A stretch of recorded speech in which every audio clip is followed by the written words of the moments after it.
Bismillahirrahmanirrahim. Assalamu alaikum dear students. I am Mohsen Munawwar, your biology teacher for NMD CAT session.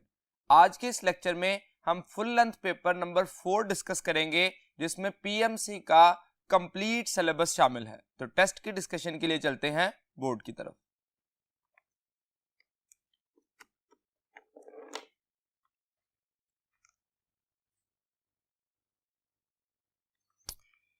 Question number 1 है the basic structural framework of all types of membranes are alpha glycolipids, beta glycoproteins, charlie lipoproteins and delta nucleoproteins. तो actually question में ये पूछा गया basic framework क्या होता है। अगर आप एक सेल मेम्ब्रेन का जनरलाइज स्ट्रक्चर देखें तो उसमें दो बुनियादी स्ट्रक्चर होते हैं, एक लिपिड बाइलेयर और दूसरा प्रोटीन मॉलिक्यूल्स। लिपिड बाइलेयर में प्रोटीन मॉलिक्यूल्स एम्बेडेड होते हैं जिस वजह से हम कहते हैं लिपोप्रोटीन, यानी कि लिपिड्स और प्रोटीन्स का बेसिक फ्रेमवर्क बना होता है। So right option will be Charlie.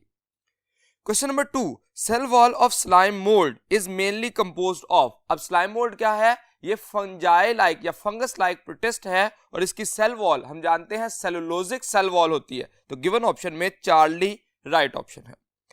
Question number 3, detoxification of the drugs is a function of alpha Golgi apparatus, Golgi apparatus cell secretion में इन्वॉल्व होता है। Beta SER smooth endoplasmic reticulum, ये दो बुनियादी function perform करता है, एक lipid metabolism और दूसरा detoxification of drugs. So right option होगा बीटा। लाइसोसोम के बारे में हम जानते हैं ये फेगोसाइटोसिस या ऑटोफेगोसोम के तौर पर बिहेव करता है और डेल्टा में माइटोकॉन्ड्रिया ये सेलुलर रेस्पिरेशन या power house of the cell consider किया जाता है। सो क्वेश्चन नंबर 3 में राइट ऑप्शन होगा beta. Question number 4, the structure present in eukaryotic cell but absent in prokaryotic cell is alpha nucleus, beta DNA, charlie ribosomes and delta cell surface membranes. अब actually ये question different ways में पूछा जा सकता है। आपको कहा जा सकता है कि ऐसा स्ट्रक्चर जो कि प्लांट सेल में मौजूद है एनिमल में नहीं है, जो यूकैरियोटिक सेल में है प्रोकैरियोटिक में नहीं है, या प्रोकैरियोटिक में है और यूकैरियोटिक में नहीं है। तो डिफरेंट वेज से ये क्वेश्चन पूछा जा सकता है। अब इस क्वेश्चन में हमें कहा गया है ऐसा स्ट्रक्चर बताइए जो यूकैरियोटिक सेल में है लेकिन प्रोकैरियोटिक सेल में नहीं है। तो न्यूक्लियस जो है ऐसा स्ट्रक्चर है जो प्रोकैरियोटिक सेल में प्रॉपर वेल डिफाइंड या मेम्ब्रेन बाउंडेड न्यूक्लियस मौजूद नहीं होता, जबकि DNA के मॉलिक्यूल दोनों में मौजूद होते हैं, राइबोसोम भी दोनों में होते हैं और सेल्फ सरफेस मेम्ब्रेन भी मौजूद होती है। सो राइट ऑप्शन होगा alpha. Question number 5, which one of the following always contain DNA? Alpha centriole, centriole के पास एज सच DNA नहीं होता, बीटा गोल्जी apparatus इसमें भी नहीं है, चार्ली लाइसोसोम इसमें भी मौजूद नहीं है और डेल्टा में माइटोकॉन्ड्रिया। माइटोकॉन्ड्रिया ऐसा स्ट्रक्चर है जिसके पास अपना DNA मौजूद होता है, इसीलिए ये सेल्फ रेप्लिकेटिंग ऑर्गेनल कहलाता है। एनिमल सेल में जो माइटोकॉन्ड्रिया और न्यूक्लियस के पास और प्लांट सेल में क्लोरोप्लास्ट और न्यूक्लियस के पास अपना DNA मौजूद होता है। So right option will be delta. Question number 6, ribosomes are synthesised in alpha Golgi apparatus, beta lysosome, Charlie nucleus and delta nucleolus. अब न्यूक्लियोलस डार्कली डेंस रीजन होता है विद इन द न्यूक्लियस जो कि factory of ribosome कहलाती है। Ribosome synthesise वहां होते हैं और उसके बाद उनको भेज दिया जाता है towards the cytoplasm where they are responsible for the factory for protein synthesis. तो nucleolus is the site where ribosomes are synthesised. Question number 7, most abundant organic compound in mammalian cells are alpha water, beta lipids, Charlie carbohydrates and delta proteins. अब क्वेश्चन में keyword क्या है? Organic compound. तो most abundant compound कहा जाए तो answer होगा वाटर, लेकिन जब कहा जाए most abundant organic compound then the right answer will be the proteins. अगर मैमेलियन सेल कहा गया है या जो बैक्टीरियल सेल है ये कहा जाएगा तो हम प्रोटीन ही आंसर करेंगे, बिकॉज दे आर 15% और 18% and they are considered as 50% of dry weight of the cell, यानी कि वाटर के अलावा 50% जो है वो dry weight of the cell के लिए रिस्पॉन्सिबल होते हैं। Question number 8, pick up a storage polysaccharide in animals. Alpha chitin ये स्ट्रक्चरल है, फंगल सेल वॉल है, बीटा सेलुलोज ये प्लांट सेल वॉल है, ये भी स्ट्रक्चरल रोल प्ले करता है, चार्ली ग्लाइकोजन ये स्टोरेज है और एनिमल्स में होता है, और डेल्टा ऑप्शन देखिए ये बी स्टोरेज है लेकिन ये प्लांट्स में होता है। तो क्वेश्चन में दो इंपॉर्टेंट पॉइंट हैं, एक स्टोरेज मॉलिक्यूल ढूंढना है और दूसरा हमें एनिमल्स में ढूंढना है। So right option will be Charlie. Question number 9. The diameter of two helix of DNA dash and makes a full spiral turn at every dash. Alpha 34 nanometer 2 angstrom, beta 3.4 angstrom 10 angstrom, Charlie 3.4 nanometer and 2 angstrom, and delta 2 nanometer and 3.4 nanometer. अब यहाँ पे question में हमें क्या कहा गया, दो चीजें पूछी गई हैं. First one is diameter and second is spiral helix, each complete helix. अब यहाँ पे अगर आप डायग्रामेटिक एक्सप्लेनेशन देखें तो हम कहते हैं डायमीटर का जो है, दोनों स्ट्रैंड जो है उनके दरमियान जो डिस्टेंस होता है वो 2 नैनोमीटर है, और जब हम कंप्लीट हेलिक्स देखते हैं तो 3.4 नैनोमीटर और 34 angstrom.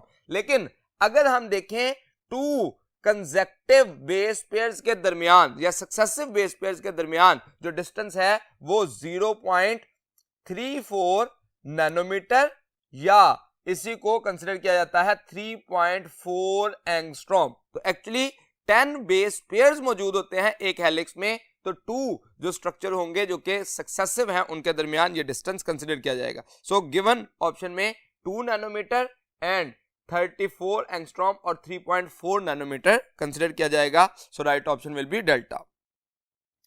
Question number 10.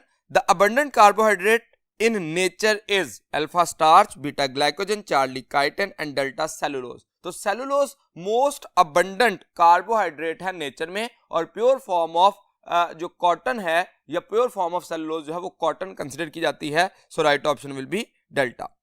Question number 11. Which one of the following plays an important role in regulation of gene expression. अब कॉन्जुगेटेड मॉलिक्यूल में से एक रेगुलेशन ऑफ जीन एक्सप्रेशन का काम करता है, और वो कौन सा स्ट्रक्चर होता है, nucleohistone structure. So right option will be delta, जो कि न्यूक्लियोप्रोटीन इन नेचर होगा, जबकि ग्लाइकोप्रोटीन, लिपोप्रोटीन और glycolipid regulation of gene expression नहीं करते. Question number 12. A peptide chain attains secondary structure through the formation of alpha hydrogen bond, beta peptide bond, Charlie disulphide bond and delta ionic bond. अब यहाँ पे याद रखिए कि peptide chain में जो प्राइमरी स्ट्रक्चर अटेन होता है अमाइनो एसिड की एक दूसरे के साथ अटैचमेंट से, वो पेप्टाइड बॉन्ड है, और सेकेंडरी स्ट्रक्चर के लिए हेलिक्स बनते हैं, और हेलिक्स की फॉर्मेशन के लिए हाइड्रोजन बॉन्ड की फॉर्मेशन होती है. So right option will be alpha. Question number 13. Non protein but inorganic detachable cofactor is called. अब देखिए कोफैक्टर हमेशा नॉन प्रोटीन होता है, वो ऑर्गेनिक हो सकता है या इनऑर्गेनिक हो सकता है. यहां पे कीवर्ड है inorganic.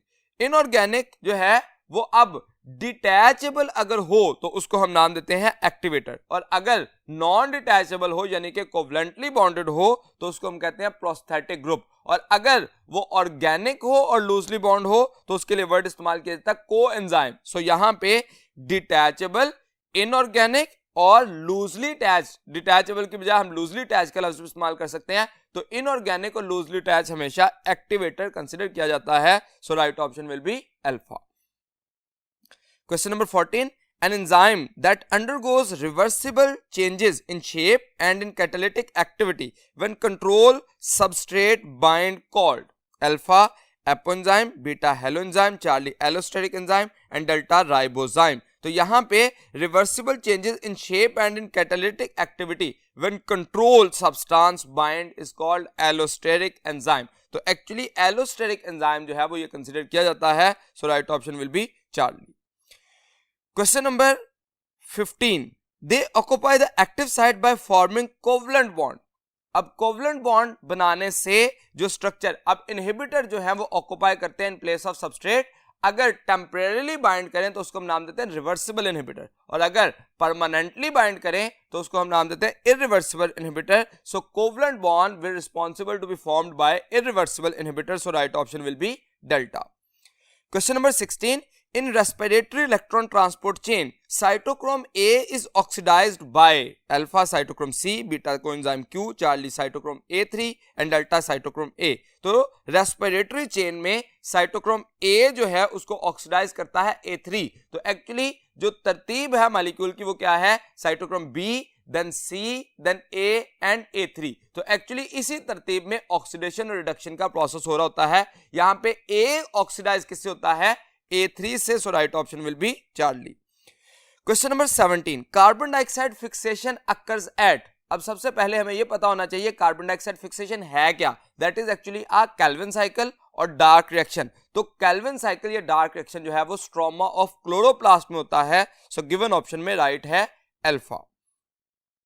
Question number 18, chlorophyll b differs from chlorophyll a in having a alpha CH3 group, beta CHO group, charlie NH group and delta COOH group. तो एक्चुअली क्लोरोफिल ए के पास जो है वो CH3 होता है और क्लोरोफिल बी के पास CHO group as a functional group होता है। अब हमें कहा गया chlorophyll b differ from chlorophyll a in having, यानी कि क्लोरोफिल बी के पास कौन सा फंक्शनल ग्रुप होता है, तो हम कहते हैं CHO ग्रुप मौजूद होता है। So right option will be beta.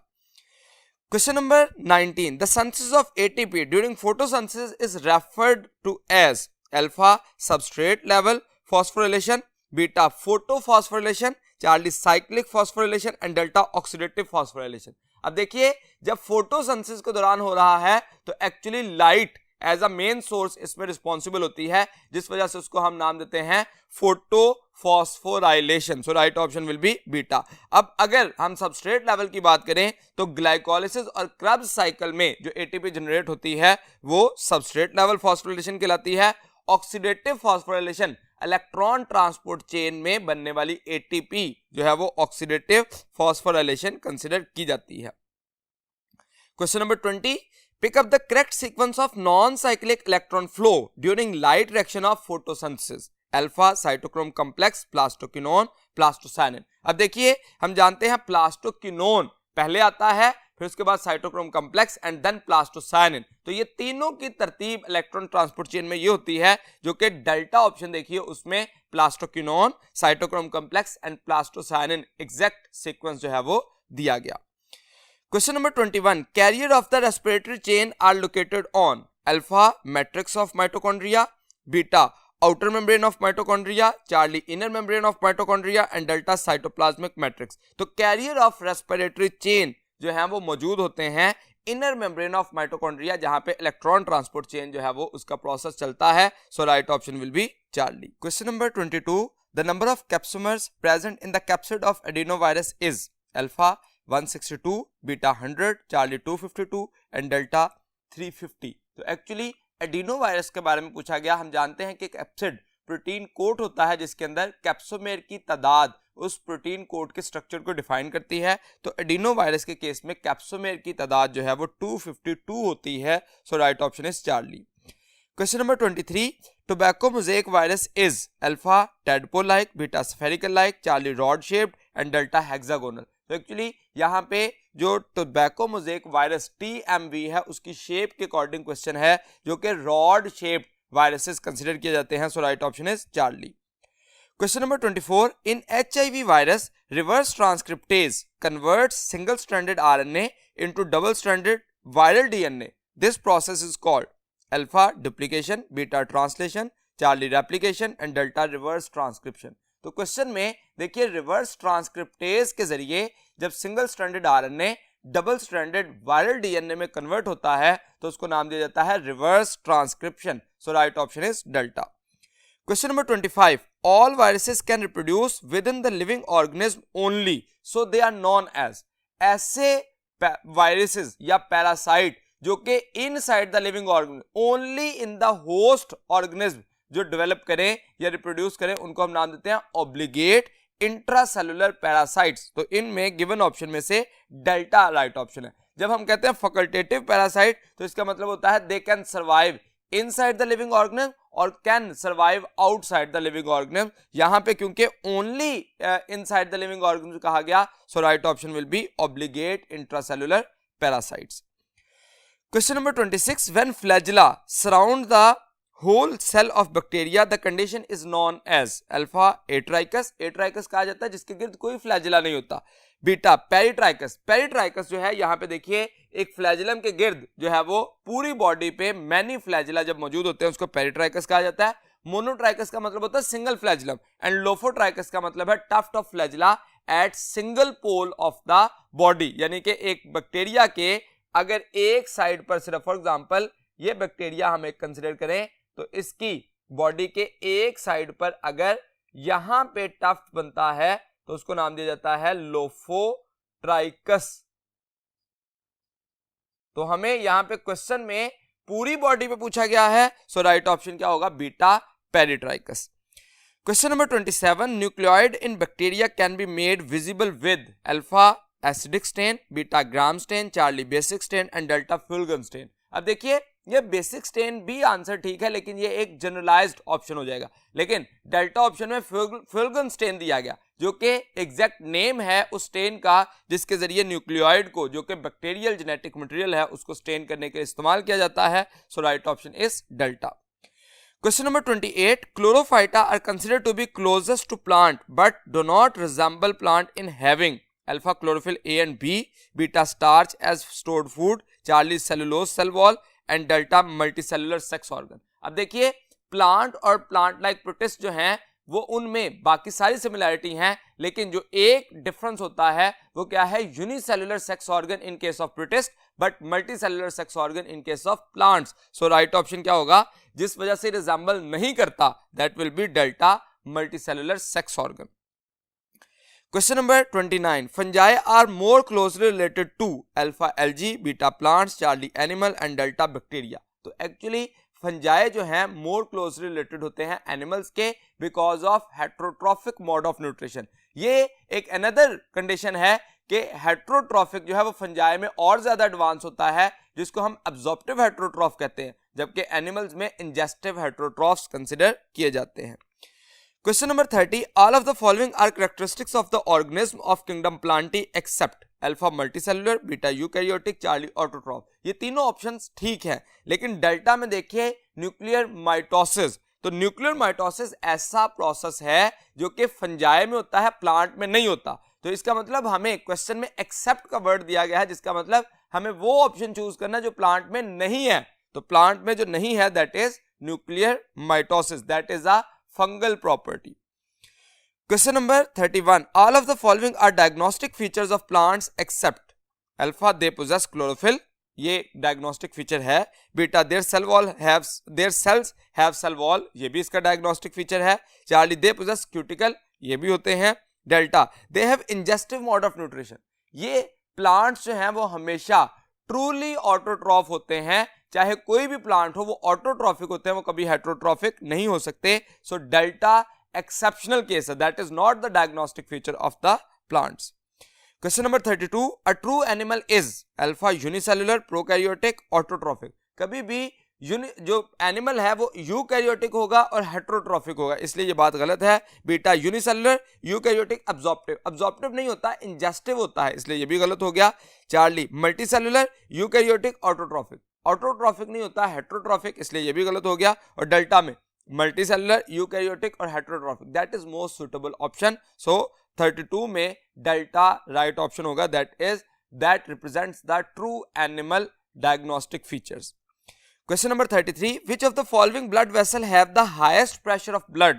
Alpha aorta, beta pulmonary arteries, Charlie pulmonary veins and delta vena cava। तो highest pressure जो है वो aorta में होता है, aorta के बाद artery में और कम हो जाता है, arteriole में, फिर कैपिलरीज में, फिर वेन्यूल्स में और वेना केवा में। तो स्लोएस्ट ब्लड प्रेशर या सबसे कम ब्लड प्रेशर जो होगा जो कि नियर टू जीरो है वो वेना केवा में, और मैक्सिमम ब्लड प्रेशर होगा एओर्टा में। So right option is alpha.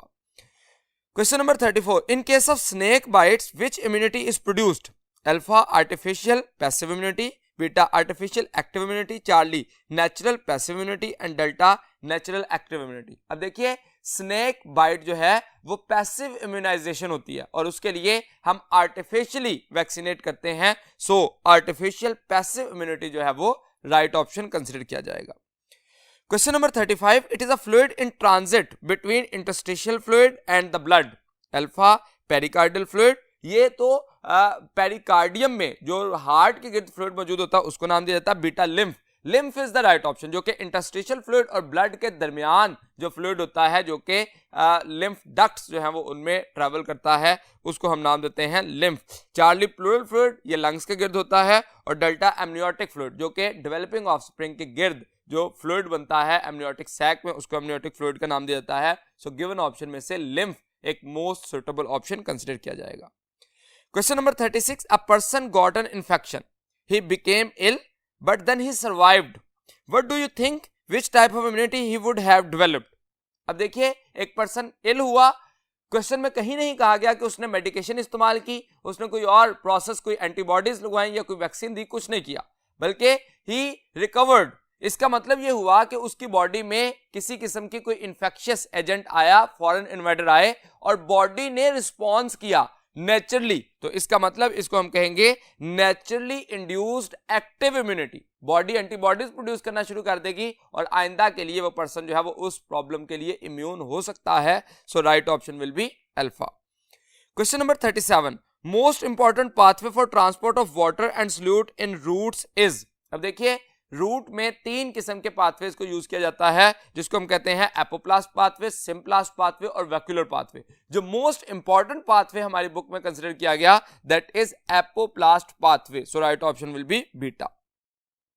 Question number 38, the flow of lymph is always towards the alpha lymph node, beta thoracic duct, Charlie heart and delta spleen. तो actually जो lymph है वो हमेशा towards the thoracic duct जो है वो travel करता है। अब देखिए एफरेंट और एफरेंट लिम्फ वेसल्स में लिम्फ नोड अगर कहें तो एफरेंट लिम्फ वेसल से टुवर्ड्स लिम्फ नोड ट्रैवल करता है और एफरेंट में away from lymph node travel करता है, इसलिए हम लिम्फ नोड कंसीडर नहीं कर सकते, जबकि थोरेसिक डक्ट में हमेशा towards the thoracic duct lymph को ट्रैवल करना होगा। So right option will be beta. Question number 39, scientific name of sundew is alpha Sarracenia purpurea, beta Dionaea muscipula, Charlie Drosera intermedia and delta Cassia fistula. अब देखिए ये जो 3 पहले दिए गए ये इंसेक्टिवोरस प्लांट्स के नेम है, जो कि पिचर प्लांट, सनड्यू और इसके अलावा वेनस फ्लाई ट्रैप के लिए इस्तेमाल किए जाते हैं। अब यहां पे हमें क्वेश्चन में सनड्यू के लिए पूछा गया है, so Drosera intermedia that is the scientific name of sundew, जबकि कैस्टिया फिस्टुला जो है वो अमलतास के लिए साइंटिफिक नेम दिया जाता है। Question number 40, carnivorous plants use insect as a source of alpha glucose, beta nitrogen, charlie water and delta oxygen. Carnivorous plant truly autotroph होते हैं और वो इंसेक्ट्स को इसलिए हासिल करते हैं ताकि उससे प्रोटीन कंटेंट और प्रोटीन में से पर्टिकुलरली नाइट्रोजन कंटेंट हासिल करें ताकि अपनी ग्रोथ को बूस्ट अप कर सके। सो राइट ऑप्शन होगा nitrogen. Question number 41, the Uptake of sodium in the ascending lymph of loop of Henley is controlled by alpha ADH, beta aldosterone, Charlie insulin and delta thyroxine. अब यहां पे देखिए कि जो nephron का स्ट्रक्चर है उसमें डिफरेंट कंपोनेंट्स में जो लूप ऑफ हेनले है, descending limb of loop of Henley, यहां पे पैसिव अपटेक ऑफ वाटर होती है जो कि किसी हार्मोन के इन्फ्लुएंस में नहीं है। उसके बाद ascending limb of loop of Henley में सोडियम रीअब्जॉर्प्शन की जाती है, active Uptake of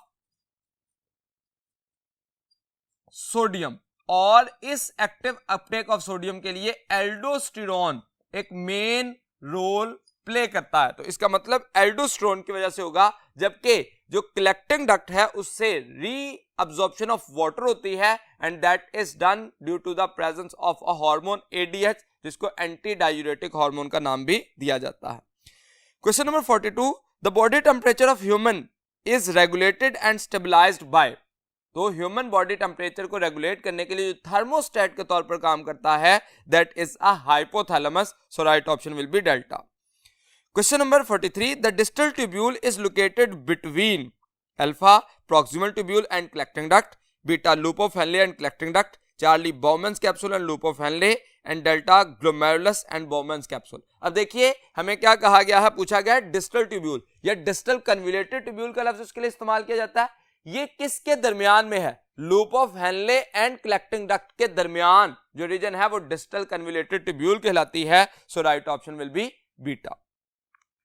question number 44 देखिए, homeostatic control system works exactly on the mechanism of alpha physical control system, beta osmotic control system, Charlie thermal control system and delta excretory control system. तो homeostatic control system जो है वो exactly physical control system के base पे काम करता है, जिसके 3 कंपोनेंट होते हैं, receptor, control system and effector. तो एक्चुअली ये 3 बुनियादी कंपोनेंट जो है वो फिजिकल कंट्रोल सिस्टम के साथ कंपेरेबल होते हैं।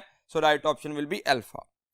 Question number 45, the type of interaction in which a controlling mechanism is itself controlled by the product of the reaction is called alpha counter current mechanism, beta feedback mechanism, charlie precursor mechanism and delta induced fit mechanism। अब देखिए कहा गया type of interaction in which a controlling mechanism is itself controlled by the product of the reaction। तो जो product of the reaction से control होता है उसको हम नाम देते हैं feedback mechanism.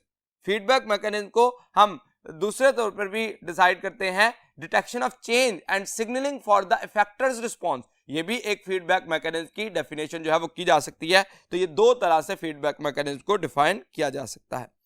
Question number 46, sarcomere is distance between. सबसे पहले तो सार्कोमेयर का पता होना चाहिए, that is a smallest contractile unit and that is the region between two successive G lines. तो इसका मतलब बीटा ऑप्शन देखिए, टू जी लाइंस के दरमियान जो रीजन होता है उसको नाम दिया जाता है sarcomere.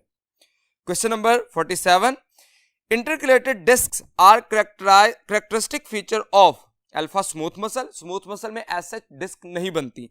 Beta cardiac muscle, cardiac muscles में इंटरकलेटेड डिस्क की फॉर्मेशन होती है due to branching of the cells. And charlie में स्केलेटल मसल्स जिसमें स्ट्राइटेड या स्ट्राइशन रेगुलर स्ट्राइशन होती है, और डेल्टा विजरल मसल्स वो भी स्केलेटल मसल को ही नाम दिया जाता है। सो इंटरकलेटेड डिस्क के लिए हम कीवर्ड इस्तेमाल करेंगे beta cardiac muscles. Question number 48, thin filaments of muscles contains dash chain of actin molecule. अब देखिए थिन फिलामेंट के अंदर तीन किस्म की प्रोटीन होती हैं, एक होती है एक्टिन, दूसरी tropomyosin and third one is troponin. Actin duplex होता है, टू चेन्स पर मुश्तमिल होती है, उसके ऊपर रैप की होता है डुप्लेक्स ट्रोपोमायसिन का, और तीन सब यूनिट जो है वो अटैच होते हैं ट्रोपोनिन के, एक सब यूनिट एक्टिन के साथ, एक ट्रोपोमायसिन के साथ, और तीसरा जो है वो फ्री ऊपर कैल्शियम रिसेप्टर जो है वो उसके पास मौजूद होता है जिसके साथ कैल्शियम बाइंड करता है। सो यहां पे थिन फिलामेंट में सिर्फ एक्टिन के बारे में पूछा गया जो कि डुप्लेक्स है। सो 2 या delta will be the right option. Question number 49, it act as a part of the both nervous system as well as endocrine system. देखिए जो नर्वस कोऑर्डिनेशन और केमिकल कोऑर्डिनेशन में लिंक के तौर पर काम करता है that is a hypothalamus. So nervous और एंडोक्राइन सिस्टम का जो दोनों का हिस्सा होता है उसको हम नाम देते हैं हाइपोथैलेमस। हाइपोथैलेमस नर्वस कोऑर्डिनेशन के लिए न्यूरॉन से भी सिग्नल प्रोड्यूस करता है, और इसके अलावा ये दो हार्मोन भी प्रोड्यूस करता है, और वो दोनों हार्मोन कौन से हैं? ADH and oxytocin. ये दोनों हार्मोन प्रोड्यूस होते हैं हाइपोथैलेमस में, लेकिन स्टोर होते हैं पोस्टीरियर लोब ऑफ पिट्यूटरी में। सो राइट ऑप्शन होगा beta hypothalamus. Question number 50, it initiates nerve impulse. Alpha inward movement of potassium, beta inward movement of sodium, Charlie outward movement of potassium and delta outward movement of sodium. अब देखिए हमें यह पता होना चाहिए कि initiation of nerve impulse का मतलब क्या है? एक्शन पोटेंशियल अराइव कर गया।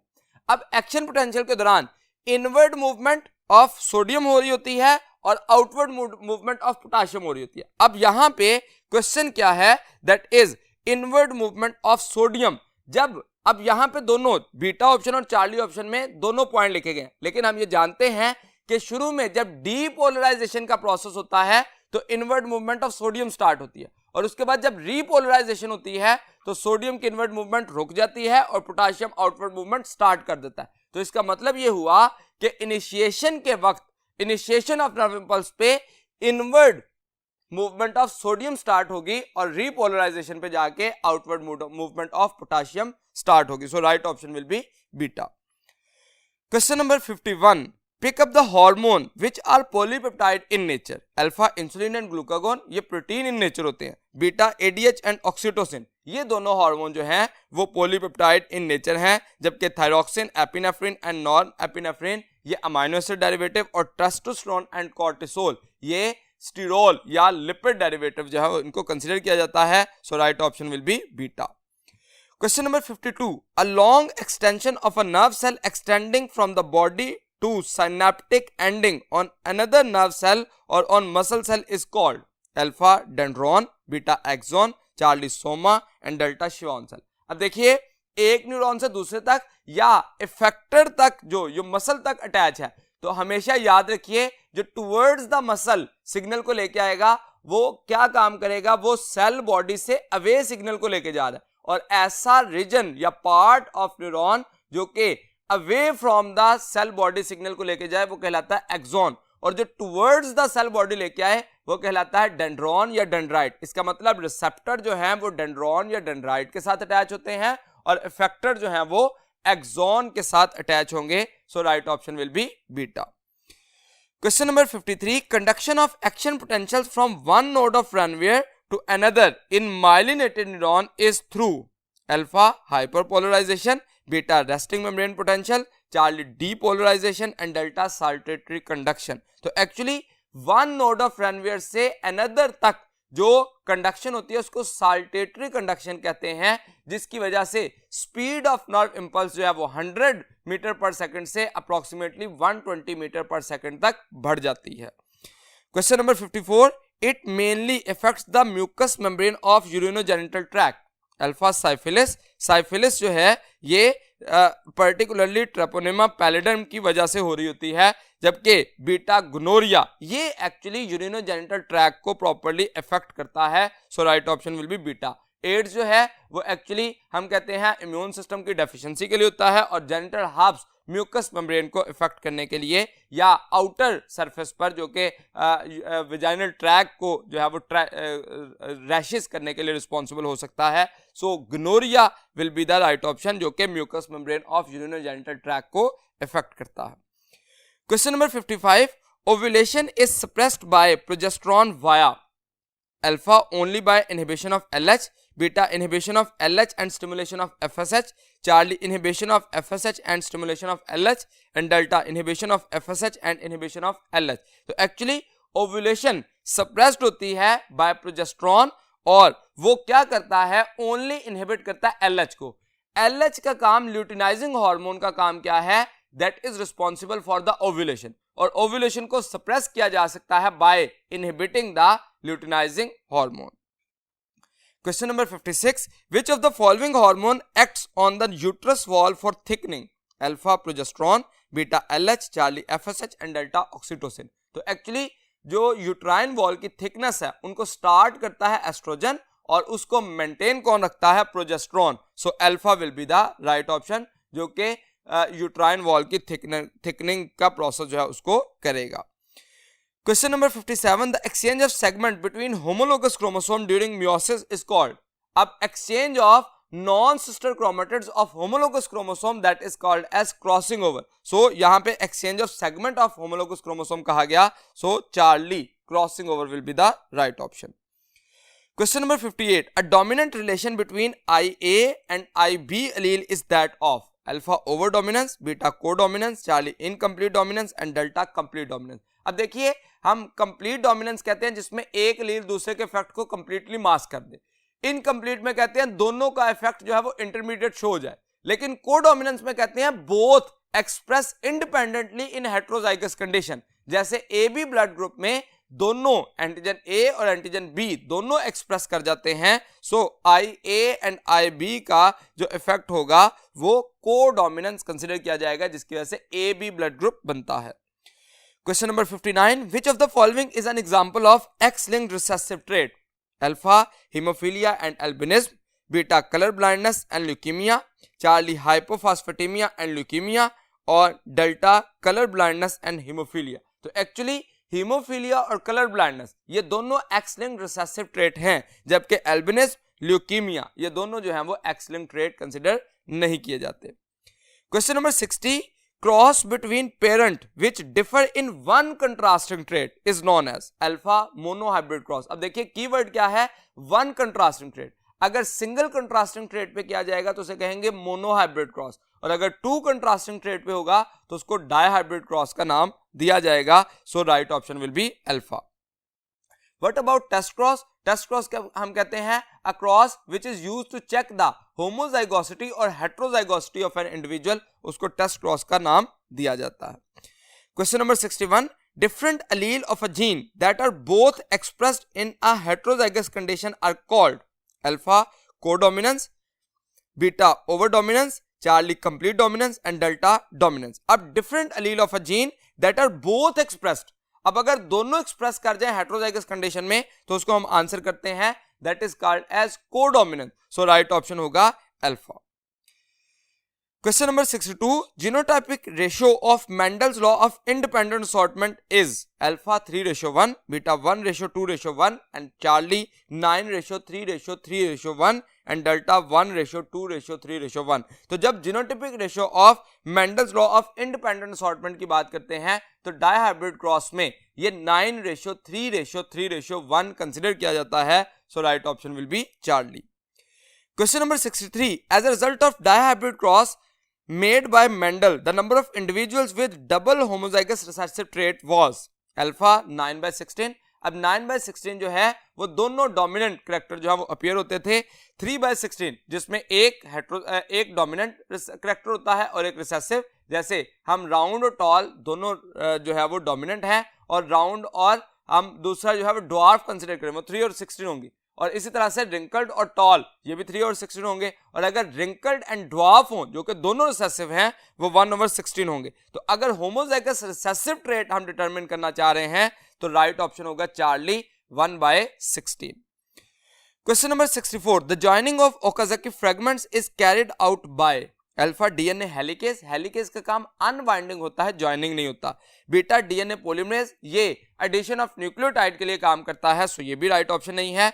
चार्ली में डीएनए लाइगेज, लाइगेज का काम जो है वो ज्वाइनिंग होता है, so that is most suitable option, और प्राइमेज जो है वो एडिशन ऑफ प्राइमर के लिए रिस्पॉन्सिबल होता है। Question number 65. The strand of DNA that elongate towards the replication fork is alpha lagging strand, beta leading strand, Charlie discontinuous strand and delta Okazaki strand. तो actually ऐसा strand जो कि towards the replication fork बने और continuously बन रहा हो उसको हम नाम देते हैं लीडिंग स्ट्रैंड, और जो away from the replication fork जाए और डिसकंटिन्यूअस बन रहा हो उसके लिए वर्ड इस्तेमाल किया जाता है लैगिंग स्ट्रैंड, सो राइट ऑप्शन होगा beta. Question number 66. The form of RNA responsible for transporting individual amino acid to the site of protein elongation ribosome mRNA complex. तो एक्चुअली ऐसा आरएनए का टाइप जो कि अमाइनो एसिड को transfer करता है at the site of protein synthesis उसको नाम क्या दिया जाता है transfer RNA, so right option will be beta. Question number 67. The process in which proteins are synthesised based on information transcribed from DNA, alpha reverse transcription, beta translation, charlie transcription and delta replication. ऐसा process जिसमें protein synthesise की जाती हैं based on transcribed from DNA, तो DNA से transcription से RNA बनेगा और आरएनए की ट्रांसलेशन से प्रोटीन को सिंथेसिस किया जाएगा, तो इसका मतलब प्रोटीन सिंथेसाइज किए जा रहे हैं, राइट ऑप्शन होगा translation. Question number 68. In eukaryotes Okazaki fragments are dash long, यानी कि लेंथ ऑफ ओकाजाकी फ्रेगमेंट्स क्या होती है यूकैरियोट में, we know that is 100 to 200 nucleotide, जबकि प्रोकैरियोटिक ओकाजाकी फ्रेगमेंट्स की जो लेंथ है वो 1000 to 2000 न्यूक्लियोटाइड्स हो सकती है। Question number 69. It provides a support to the DNA polymerase 3 in the main replication process. अब डीएनए पॉलीमरेज 3 जो है वो मेन रेप्लिकेटिंग एंजाइम है और उसके लिए सपोर्टिंग रोल प्ले करता है डीएनए पॉलीमरेज 1, सो राइट ऑप्शन होगा alpha. Question number 70. In translation the starting codon is alpha GUA, beta UAA, Charlie UUG and delta AUG। अब हम जानते हैं कि जो इनिशिएशन कोडॉन या स्टार्टिंग कोडॉन है वो क्या कहलाता है AUG, जो कि मेथियोनिन को कोड करने के लिए रिस्पॉन्सिबल होता है।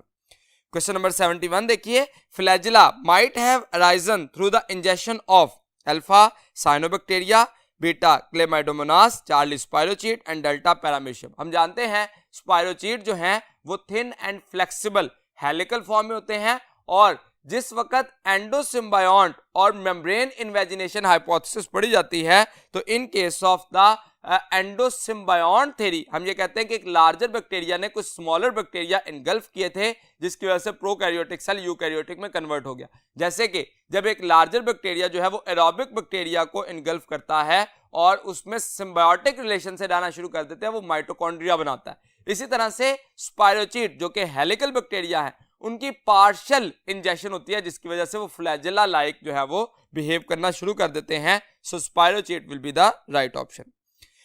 Question number 72. Darwin's theory as presented in the origin of species mainly concerned. अब ओरिजिन ऑफ स्पीशीज के नाम से वाज़ेह है कि उसका कंसर्न ये था हाउ न्यू स्पीशीज यानी कि स्पीसिएशन का प्रोसेस कैसे होता है, न्यू स्पीशीज अराइज कैसे करती हैं, so right option will be alpha. Question number 73. It has provided strong evidence in support of evolution as the basis for the unity and diversity of life. Alpha biogeography, beta fossor record. Fossor record visual evidence जो है वो मौजूद है, लेकिन advance या strong evidence consider नहीं किया जाता। चार्ली कंपैरेटिव एनाटॉमी और delta molecular biology. Molecular biology जो है वो उसको स्ट्रॉन्ग एविडेंस कंसिडर किया जाता है unity and diversity of life के लिए। So right option will be delta.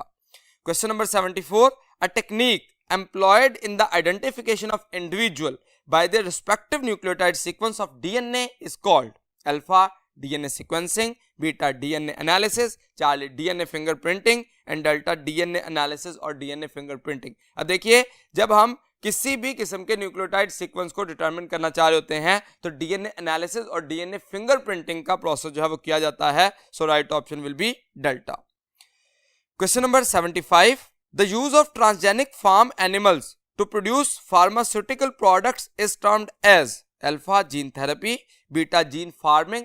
Farming FARM से है, ये प्रोसेस कंसिडर नहीं किया जाता, लेकिन जीन फार्मिंग PHARM फार्मेसी से जो वर्ड है, जब हम फार्मास्यूटिकल प्रोडक्ट्स बनाना चाह रहे होते हैं तो जीन फार्मिंग का प्रोसेस किया जाता है जो कि फार्मेसी से रिलेटेड है। So right option will be delta. Question number 76, transgenic bacteria are produced in large vats called. जो लार्ज वैट्स में ट्रांसजेनिक बैक्टीरिया को प्रोड्यूस किया जाता है they are considered as bioreactor, लेकिन स्मॉलर स्केल पे लैब के अंदर जो किया जाता है उसको हम कल्चर मीडिया का नाम देते हैं। So right option will be Charlie. Question number 77, which one of the following is correct sequence of PCR. अब अगर आप एक पीसीआर का प्रोसेस यहां पे देखें तो हम कहते हैं कि जो डीएनए का मॉलिक्यूल है डबल स्ट्रैंडेड होता है, उसको सबसे पहले हीट किया जाता है फॉर 1 मिनट।